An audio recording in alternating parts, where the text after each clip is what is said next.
Welcome back to Burn the Ship, the podcast we connect entrepreneurs to professionals to help you go all in on your business. I'm your host, Ezra Brown. Without further ado, I'm going to allow my guest to introduce himself. Hi, my name's Doug Ohel. I'm all the way here from humid Houston, Texas. Several backgrounds.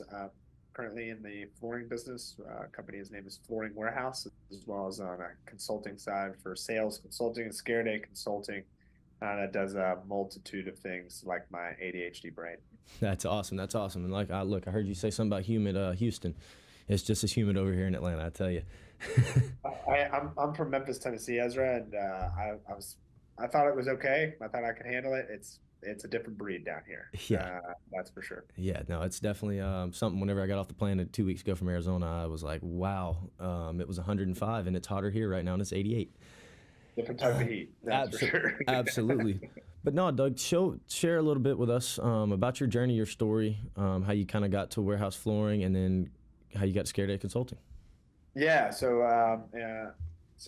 a unique story, and it all dates back to college. I was raised by two Marines, overly detailed checklist types of people, and you could walk in my house and not see a speck of dust. That was thanks to my mom. My dad was a FedEx pilot. And then I went to University of Mississippi, where I learned to read good, count good, spell good. And then basically graduated there realizing that I didn't have my dad wasn't going to hand me the FedEx plane. But I started mowing grass when I was about 13. And when I graduated high school, my graduation present was an LLC that my mom created for me. That's awesome. She was always taking my money and collecting it for me and letting me spend it where I could.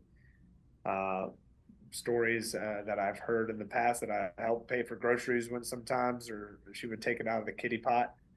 And so I kept mowing grass because Memphis is not far from Oxford, Mississippi. And that actually was a very good segue into me getting what I wanted, which we weren't allowed a car. I was allowed to take the truck because I was running a business. So my sisters, older than I, did not get a car. I had a car in college. Awesome. But I was also mowing grass, and I just kept it very simple. My mom was kind of my helpful marketing. It was called two guys in a rake in the fall when the leaves would fall, and two guys in a mower. And I just always had a buddy that would always help me out. Yeah, that's awesome. And then fast forward, going to college, graduating. I didn't know what I was going to do, realizing it was 2010. There wasn't a ton of jobs. I was a hospitality management major because it had, if you know Ole Miss well enough, it had a lot of the female statistics in that degree. And so it was a lot of fun, and I enjoyed hospitality. So I sold that. My first business endeavor was I sold that book of business to a buddy of mine that had a much larger operation, but was kind of like, you need to keep that boy next door mentality. And he still, as far as I'm aware, a few years back, he was still mowing the grass as like it's like side thing, and he had his crews running out and doing the larger job. So that funded me to follow the hospitality realm, and I lived in the Caribbean for about 6 years. That's cool. Teaching scuba diving, running dive boats, and working in hotels. I was going to be a vagabond for the rest of my life. Mm-hmm. Meanwhile, all my life, everybody told me I was a good salesman. And to get into the real story of this podcast, I went out to the Caribbean trying to give it all I could to just live my life, and my now wife kind of got me into the real business of business, and got into the first company here in Houston, Texas. A college buddy of mine was starting, and he always said I'd be the first person I'd hire as a salesman. So I had a job.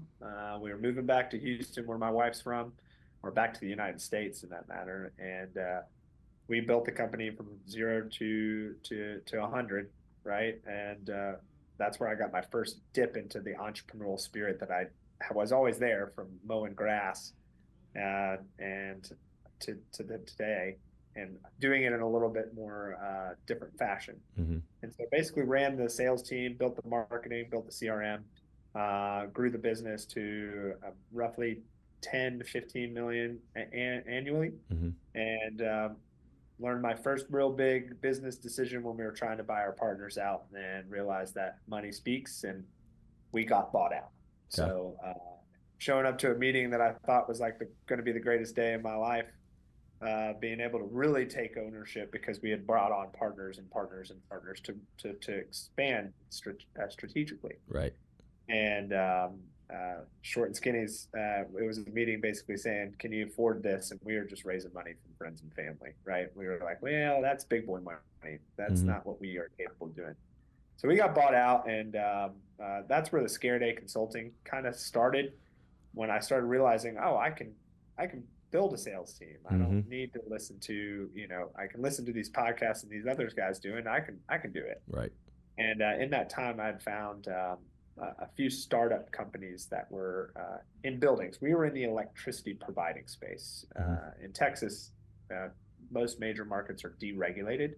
Like, you can choose your cell phone provider, you can choose your electricity provider for your home. Okay. So it's a blessing and a curse. But if you provide a good service, it's pretty quick. But it's the we've seen office space. We don't take the whole penny; we take a fraction of the penny. So when people use kilowatts, and so I learned I could build a sales team. I could build a marketing and a CRM and a lead generation. And my first dip was into IT startups. Okay. If you've ever read the book, The E-Myth, I have Baker not. wants to bake, right? IT guys want to do IT things. They don't want to sell. Mark Cuban obviously is probably the quintessential IT guy. That's the sales guy. He's right? he's the anomaly, is what we say, because we work with a lot of IT guys, and they don't do sales. I love that. Absolutely. And it was just my thought when I read that book, was my epiphany. I was like, okay, I'm going to find some guys that own their own spaces, power their buildings, and then offer them some sort of service that they're not providing. And I was able to get their team set up, and then they just automated because they know how to do that. And that helped me learn a skill, which is not computers for sure, but I've gotten a lot better at it. I just had one of my guys here just say, like, how are you older than us? And you know how to do these things. I'm like, because I'm willing to break them and see if I can fix it. And so fast forward, Scare Day Consulting kind of didn't really kick off. It took a couple different avenues, and it got me into the flooring business, which flooring warehouse. My main book of business and clientele is in the real estate market, and specifically the multifamily apartment complex market. Big community there in Atlanta, big community here in Houston, in Texas. And I was approached by this mom and pop shop, and then that's where the light bulb went off. Is there's a lot of mom and pop shops, and I can go work for the big competitor and be a number, or I can be a difference maker. Absolutely. And so they opened up in Houston about a year and a half prior, and Scare Day Consulting wasn't really taking off, but I was able to kind of use it as a leverage into this, and got into the flooring business. It is my full-time job being here, and Scare Day Consulting has been on the side from time to time, and it's from my electricity business. It stayed with an electricity brokering similar to a insurance provider. Absolutely. I think I mentioned this in our initial interview. My life kind of just goes everywhere, and a lot of that plays into my flag of pride is ADHD. I'm all over the place. Very heavy learning disability, and I just use it to my advantage as my superpower. Sometimes you get done with the day and you don't know what you got done, but you get there. Absolutely. So I got in the flooring business. To summarize, and I've been doing that for about 5 years. I run the Houston location.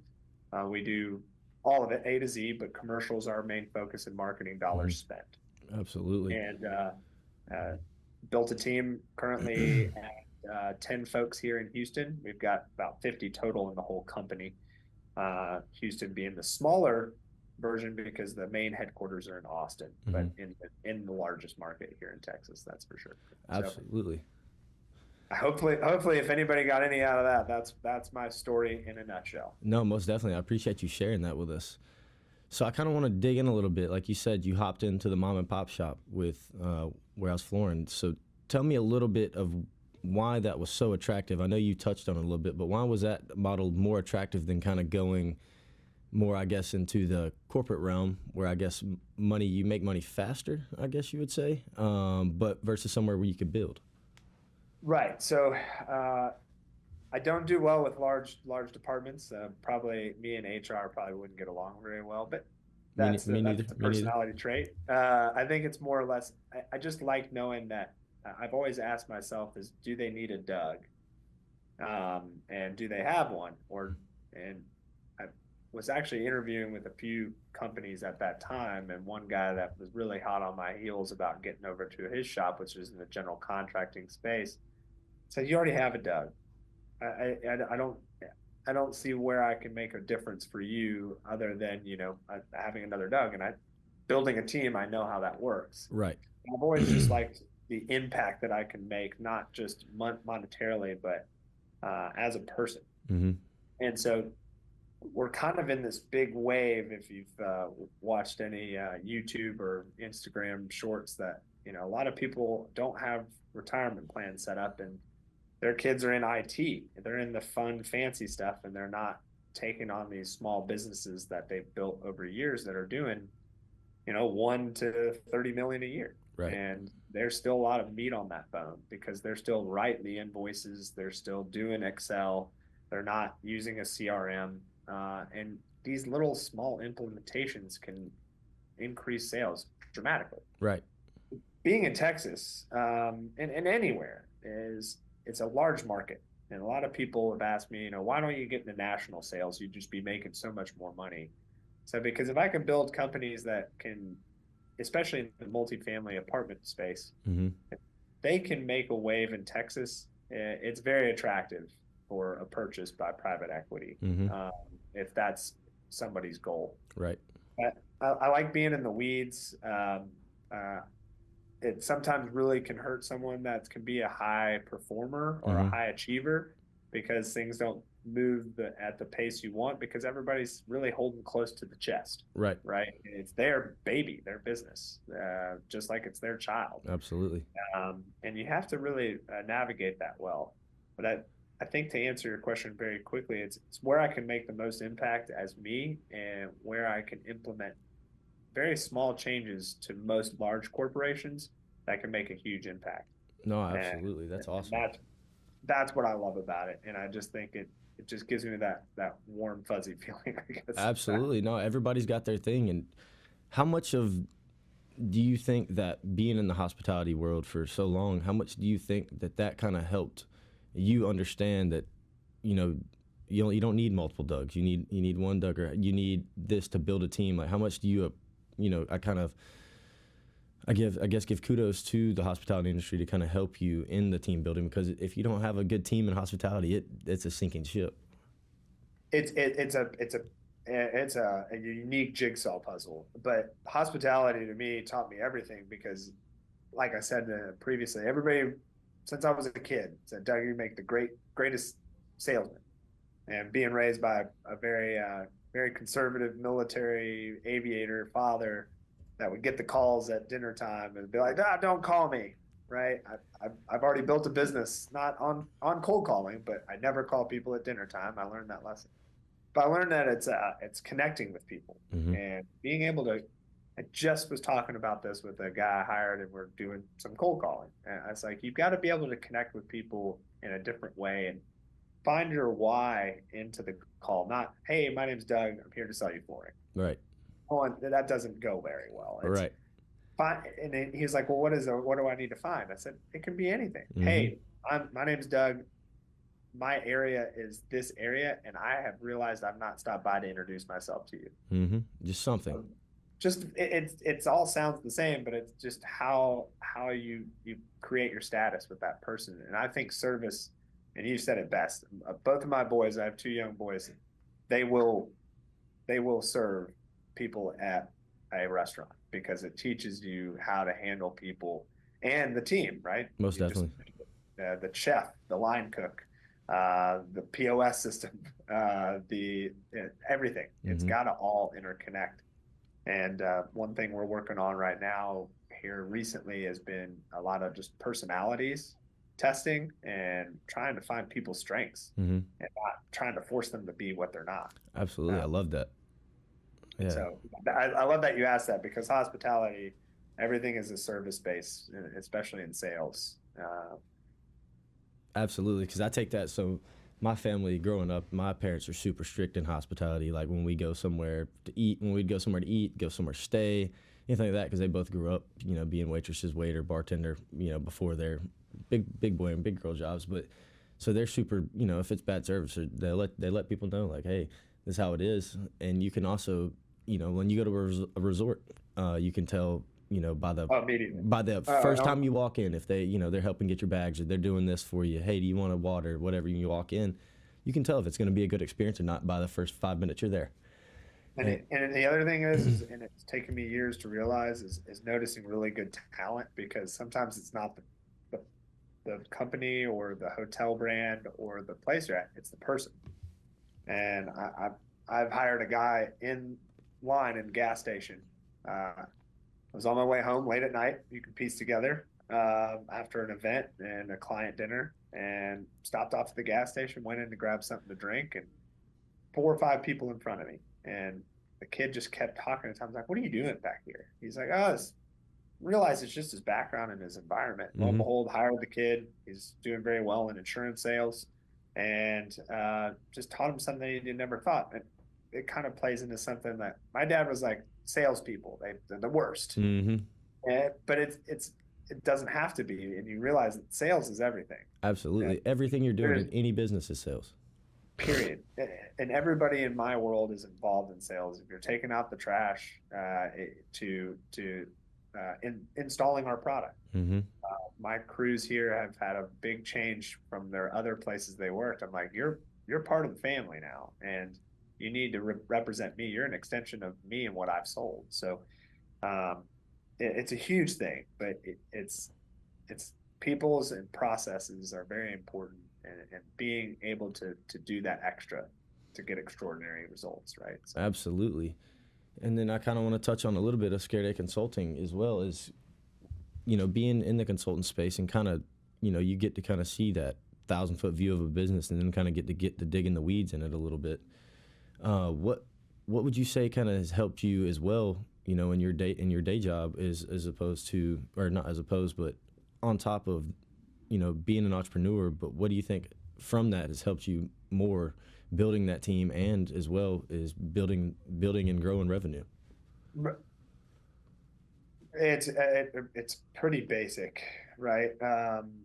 Sales is sales. You just try to, I think you can hear this from anybody that is successful. Find someone's hole and fill it, right? And find someone's need and fill that need. And that need is very similar. And I have a famous saying that everybody always hears, and it's everybody's always heard. There's 1,000 ways to skin a cat. There ain't no real right way to do it. Absolutely.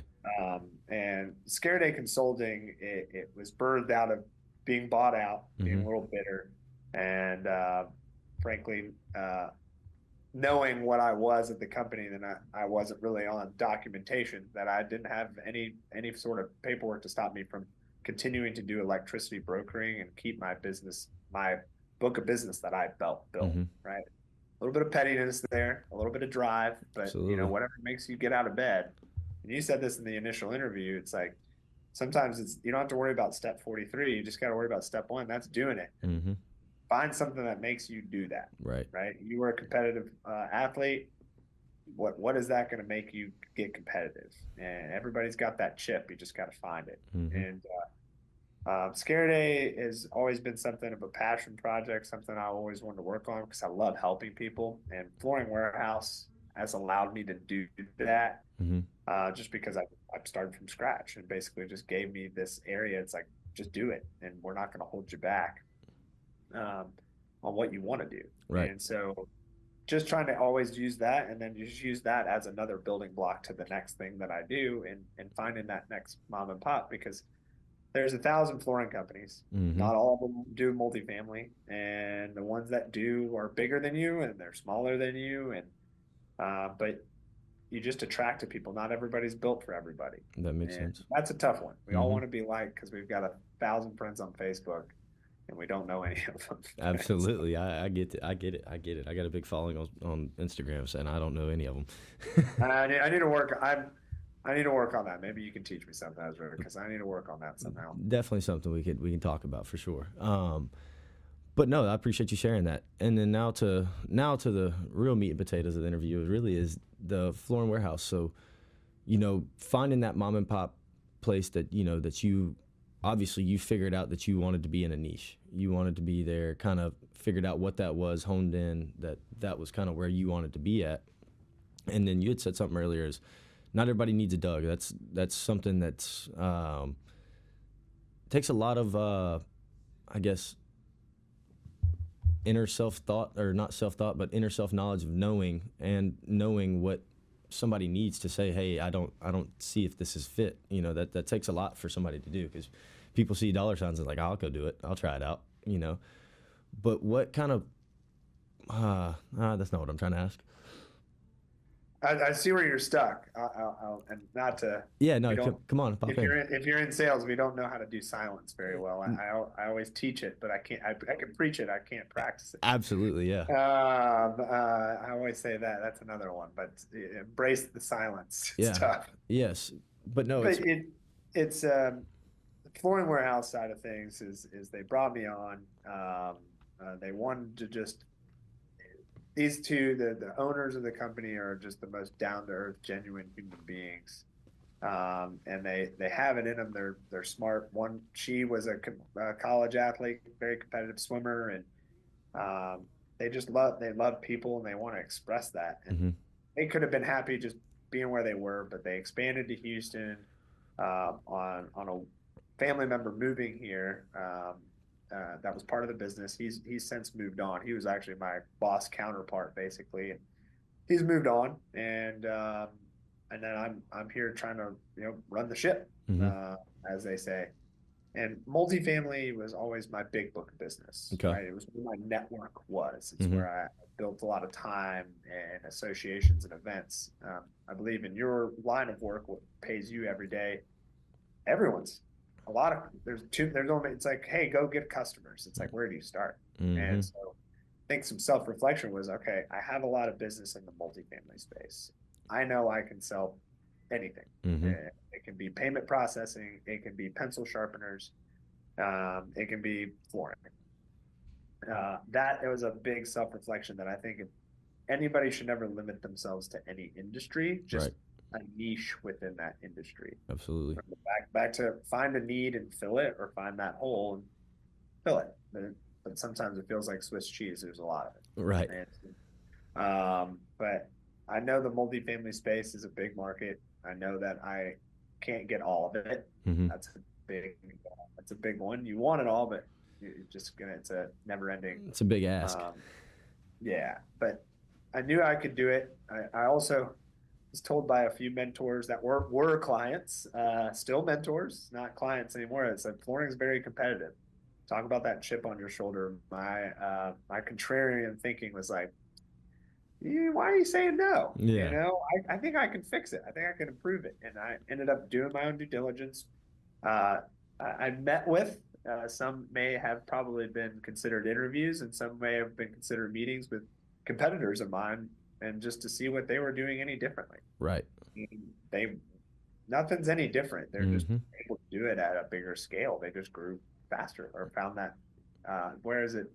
Hard work and opportunities. That's where luck meets. I can never remember that exactly. Pretty much. That's exactly what it is. Where hard work and opportunity meet is where luck is. Yeah, exactly. Yeah, exactly. And so, my big saying, you kind of hinted at it in our pre-interview, is patience and persistence. Be patient, be persistent. You're going to get what you want at some point in time. Absolutely. And consistency is key. It's just hard, right? Like you mentioned, you played competitive sports, and you're just like, how is that guy doing better than me? Right time, right place, maybe.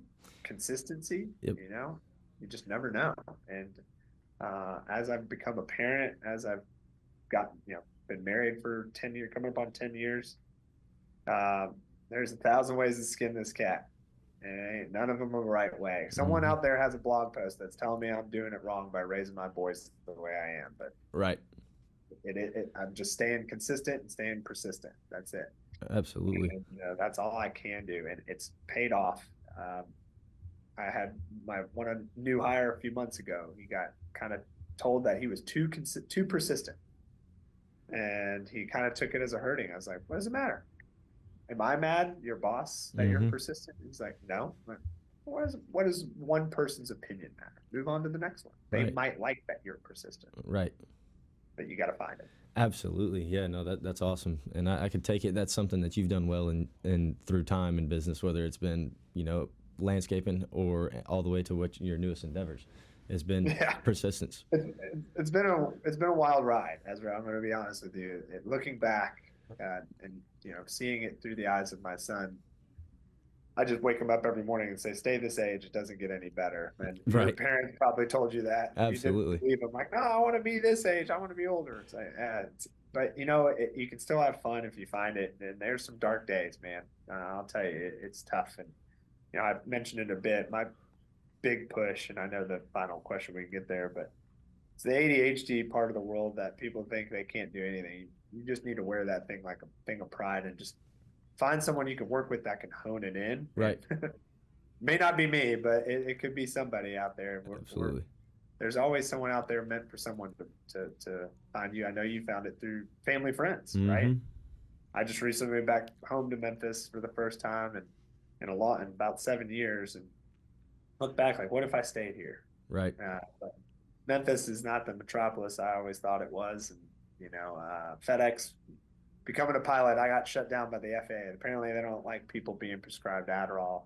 And when my dad said, "Well, you can get retested in 5 years," I said, I did the math, and I was like, I don't read good or count good going to in school in Mississippi, but I only have 4 years to complete college, and then I'm I'm out of the house, so Right.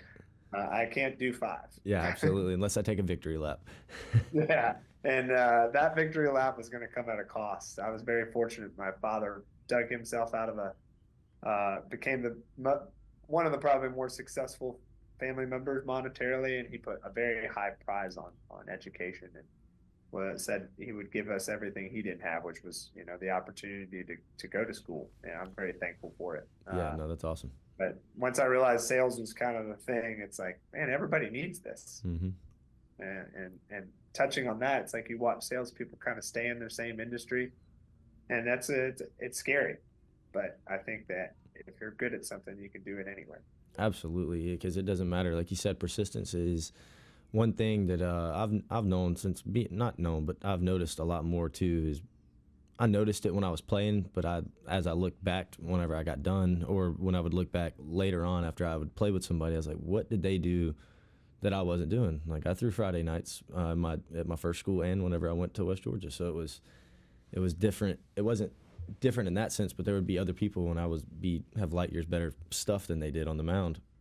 They'd have like a half a point lower ERA than me or whatever it was, and I was just like, how is this happening? What is this? And it was definitely just they would stay, never even keel the whole time. Consistency. Me, if I was doing good, I might have hit the bar once or twice more that week. And you can't, you got to stay in that same routine as you keep going. And then I'd look back and be like, God Almighty, that's all it is. That lack of focus for 48 hours costs you, a point on your ERA. That's how. It's funny. It may relate to you or it may relate to somebody, but I saw this quote. Timothy Chalamet said it, and whether it was him or somebody else, but Mm-hmm. once you realize that life is not coming at you, it's coming from you. Mm-hmm. Mm-hmm. That's when you become that. He said something more profound, but I have kept that in my head probably for the last year and a half. Mm-hmm. And it's just like, it's not coming at me. It's not the world coming at me. It's coming from me. Mm-hmm. And I think that for some reason that made a lot of sense in what you just said. Absolutely. Right?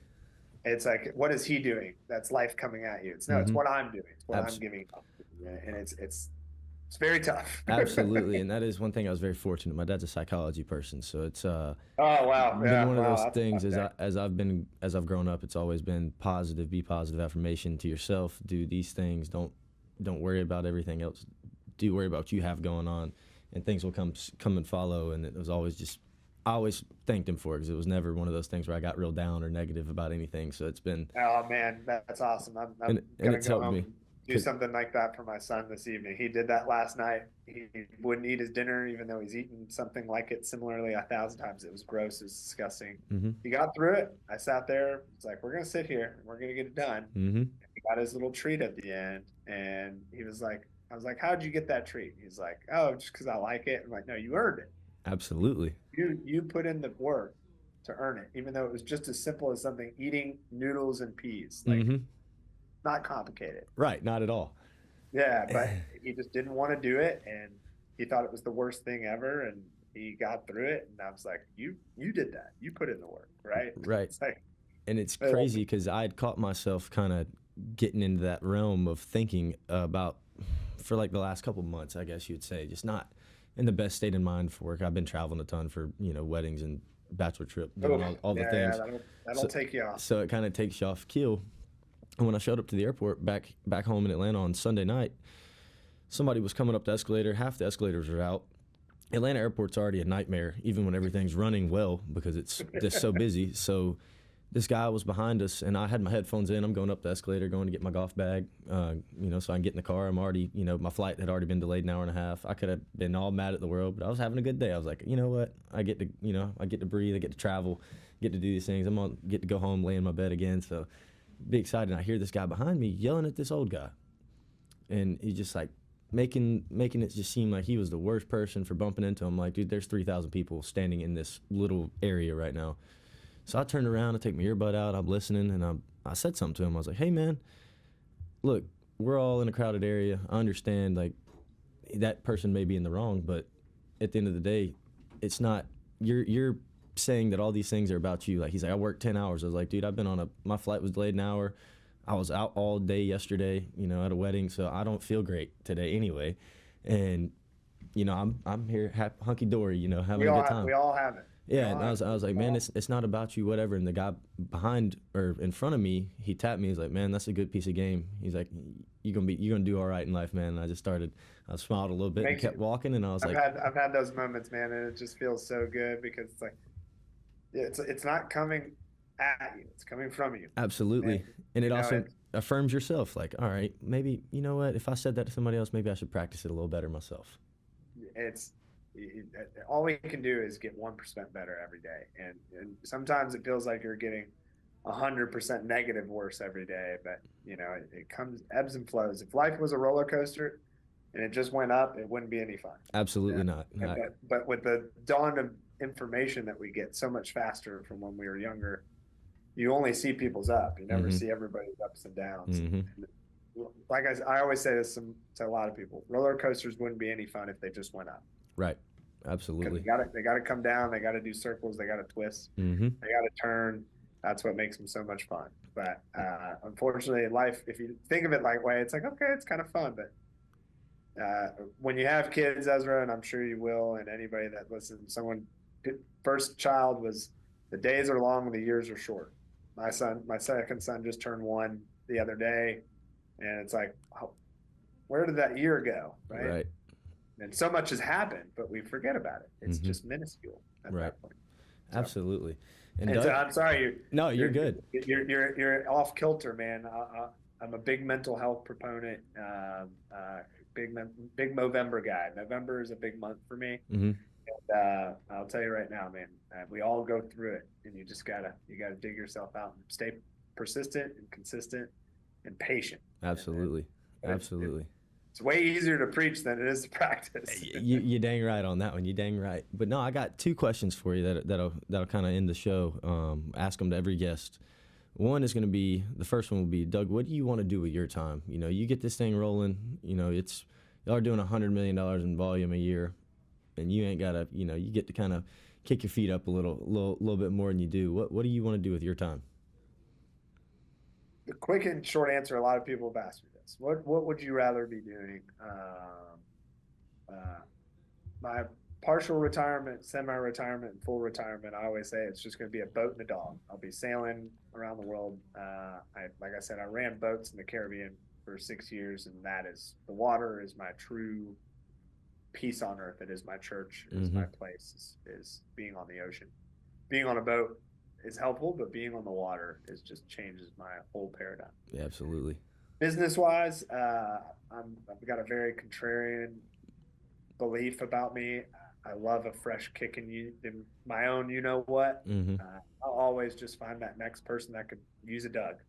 I'd love to stay involved, but I really want to make sure I'm working when I want to, not because I need to work, right? And hopefully, I'll learn some few things by then, have a few more gray hairs, and I'll be able to do it a little bit quicker and a little bit faster than I did before. But I think there's going to always be that need for improved sales. Mm-hmm. It's just never going to go. AI is not going to replace it. It's going to improve it. Absolutely. But everybody thinks we're going to be replaced. It's not. The human interaction is going to always be there. And so business wise, I would say I'm always going to be involved. I'm always going to find that next 100 million. I've always wanted to just do multiple things that sadly none of my things communicate with each other. But there's something I like about it. Right. It just kind of keeps me up at night and it wakes me up in the morning. Right. Absolutely. Controlled chaos. Yeah, there's no truer, Ezra. We'll get you to Houston. You'll see what it looks like. Absolutely. I'd love to. Y'all got good food over there. I ain't been in a long time since I was playing ball. And then the last question, I appreciate you sharing that. And the very last question is going, burn the ship. It's the name of the podcast, the little mantra to it, you already know. But really, what was it like for you to kind of burn the ship, say, screw it, you obviously could have went to corporate, could have went somewhere that obviously you probably would have got paid a lot faster. But you chose to go somewhere where you saw a need and saw that you saw a need for yourself and somewhere where you believed that you could grow. What was that like for you saying, screw it, I'm going to leave all these other opportunities and go here?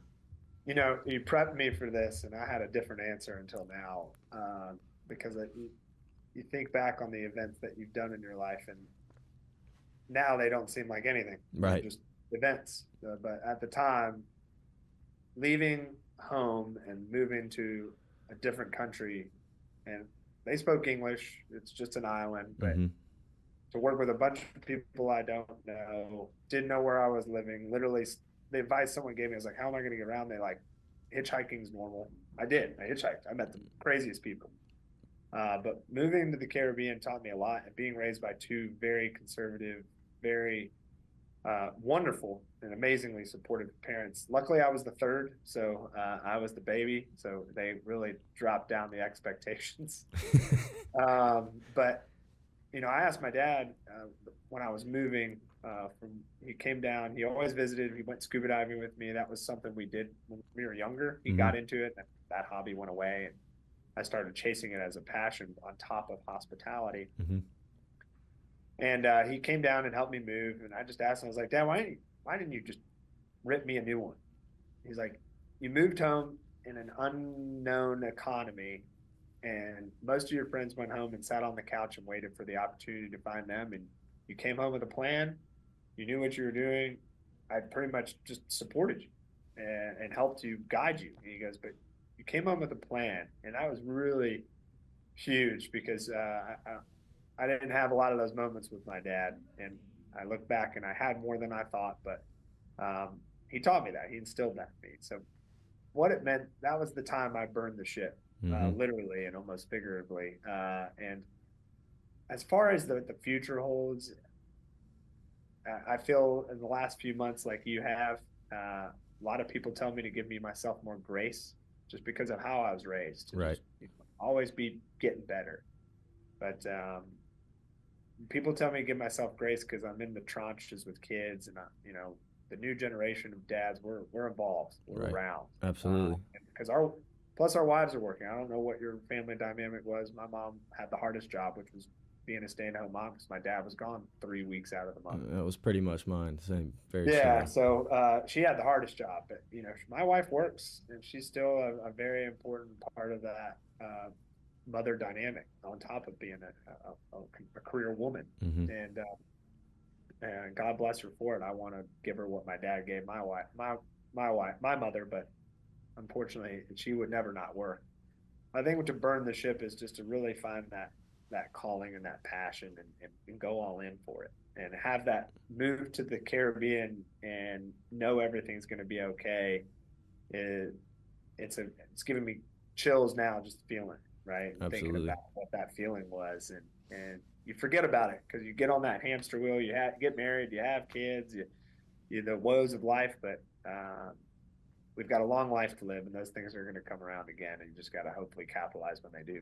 And so, like I mentioned, mental health, ADHD stuff, that's always in the back of my mind. I'm just too much going on Right. where I'll just never give up on working because there's always a void to fill. Absolutely. That's awesome, Doug. I appreciate you sharing. And then tell the people where to find you. Uh, Best place to find me, you can email me. That's Doug at myflooringwarehouse.com. That's the flooring. Scaraday Consulting, weird name. It's got a great story. That's for another conversation. But one person said it sounds like Scary Day. I was like, well, it kind of is if you go into business with me, but I'll show you why I can do it. But Doug at scaradayconsulting.com. If you guys want to put that in a description or anything like that, I can provide all those contact details for you. Absolutely will.